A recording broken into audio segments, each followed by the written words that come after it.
Hello, and welcome back to the Talking Intentionally podcast. For our fifth episode, we are speaking with Max from Privy.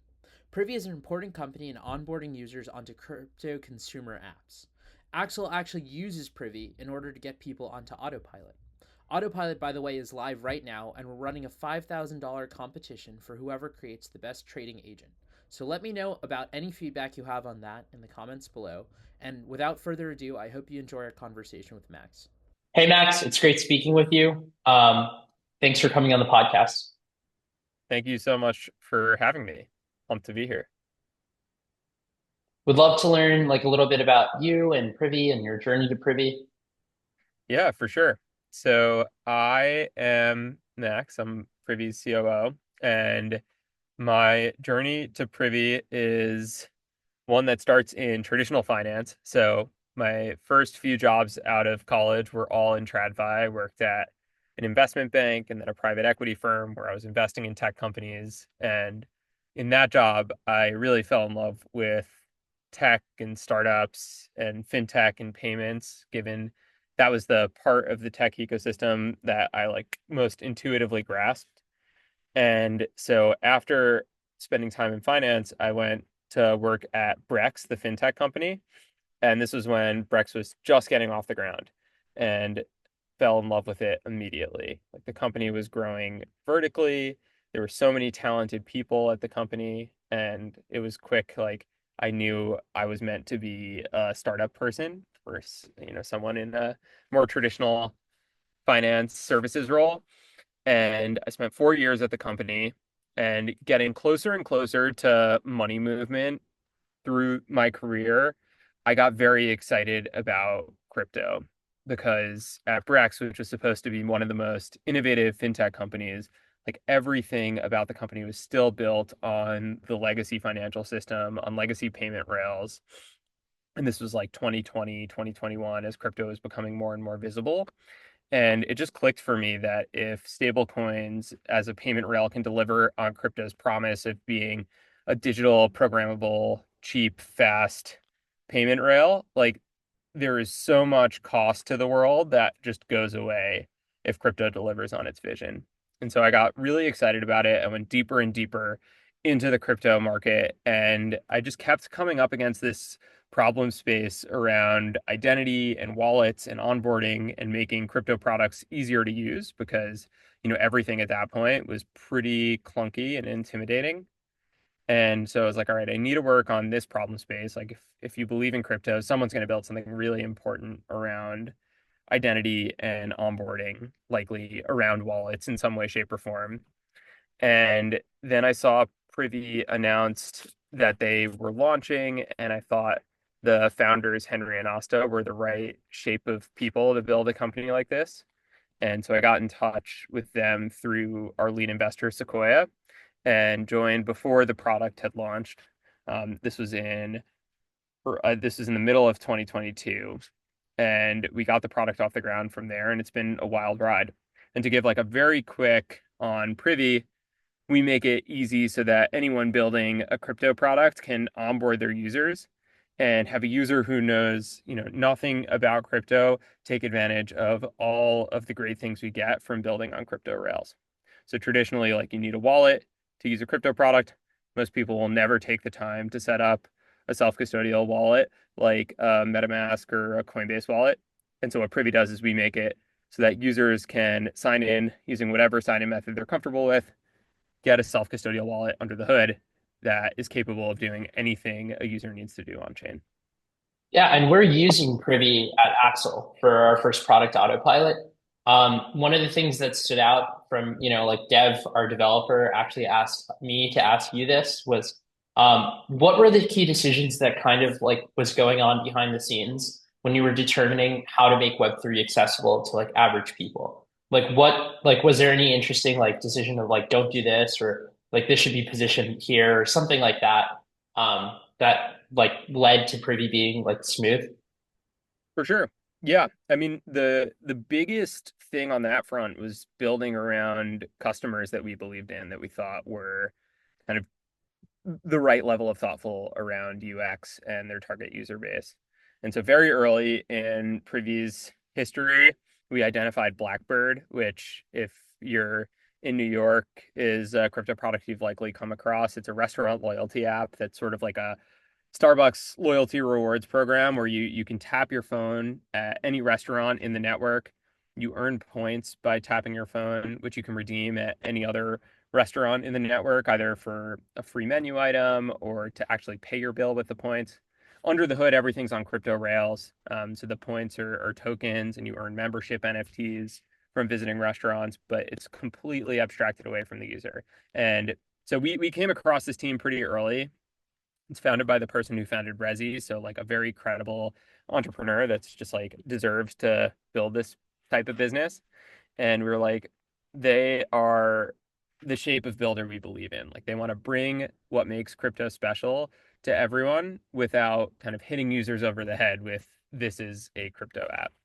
And so working with teams like Blackbird and Courtyard, which is a trading card marketplace, similarly like trying to abstract the crypto away from users in the early days, really led to the product being shaped the way it is and delivering the UX that people have come to associate with Privy. And yeah, so that's like the biggest driver. Working, partnering with customers we believe in, and when they need something, when they have a vision for what the right user experience is, like we, subject to constraints that we could get into, do whatever it takes to make that possible. Kind of on that note, like one feature that the Axel team is really excited about is delegated actions. Do you mind explaining a little bit behind like, previous thoughts behind creating like the delegated actions feature and like what it is and like why it's so like important for people getting onboarded into Web3? Totally. So the product that we launched with and got off the ground was a wallet architecture where users need to be actively signed in to the Privy app and taking actions in the app in order to do anything with the wallet. Um, the reason for that is we think one of the most important pieces of crypto architecture is this idea of self-custody and users being uniquely in control of the wallet experience, and having complete ownership over the assets and experiences they're earning on the web.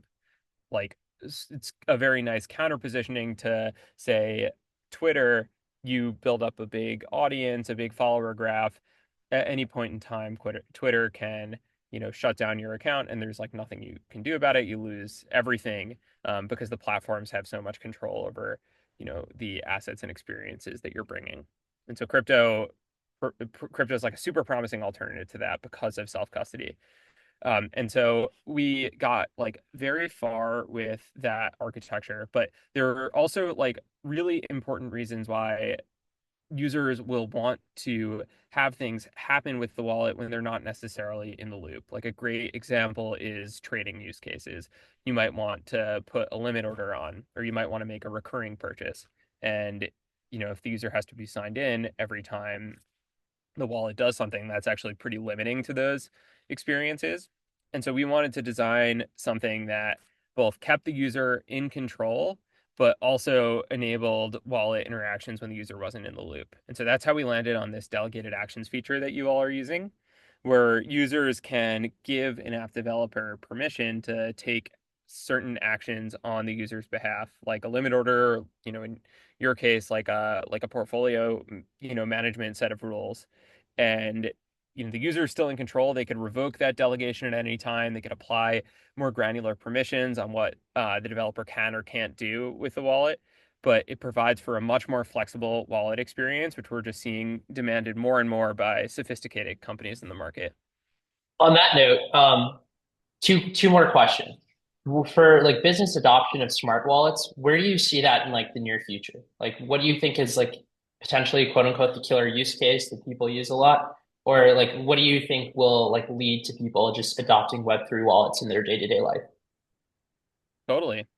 So smart wallets, smart contract wallets, they kind of came onto the scene in the beginning of 2023 when the 4337 standard hit the market. And It was really exciting. It unlocked things like gas sponsorship or batching a bunch of transactions together in one hoop, or doing some more complicated transactions, which typically would have required like a multi-step process in one.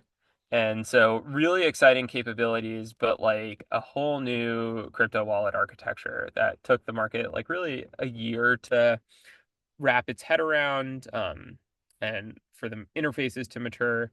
And beginning of this year or so is when we started seeing some of the more sophisticated companies in the market embracing this new standard. And so Zora is one of our larger customers. They're building, you could think of their product as like, what if Instagram were on crypto rails? And every time a creator posted, if users like that post, they actually could earn rewards. It was a really like kind of powerful rethinking of how do you get the creator to capture more of the value that they're bringing to the network, versus Instagram today that doesn't really give back to creators in the same way. And they're built on smart contract. They're one of the most popular crypto apps out there, and they're built on the smart contract wallet stack. And so when I like or mint content on Zora, it's like a completely invisible experience to the end user. Like you don't see the wallet anywhere. There's no concept of gas. I could actually even show what it looks like. So all you have to do to mint this NFT is double tap, and I have to say how many I want to mint. I'm going to mint one. And I have minted this NFT. It's in my wallet, no pop-ups, no gas, nothing. So Zora is a great example of like a really nice, smooth crypto experience built on the smart contract wallet stack. Uh, Kind of on that note, obviously with like delegated actions, where, like probably it makes sense that intents are going to play a role with that. So are there any things related or companies or, sectors related to intents that are like animating you now? We just had like Ilya on the podcast, and he had like, like Near is doing a lot of stuff with intents. We're doing a lot of stuff with intents. Anoma is doing stuff with intents. Like, would love to hear your thoughts about intents and what Privy is doing and like how you guys view it. For sure. Yeah. So, I mean, we're seeing a lot of cool new shapes of crypto experience built on top of like new tech. In the AI space, like there are many new shapes of experiences being launched, whether it's like what happens if you give an agent a wallet that it could spend freely, and give it sort of like a set of goals to go optimize on. We're seeing personalities like and characters being developed, that are collectively owned by a group of like signers on a wallet under the hood. So we're seeing lots of cool shapes, like experiences like, I don't know if you've come across the project virtuals, where they're kind of catching a lot of steam with their agent launchpad built on crypto rails. But yeah, we're seeing lots of cool stuff getting built on that kind of side of the world's new stack. Final question, where is Privy in 5 years from now?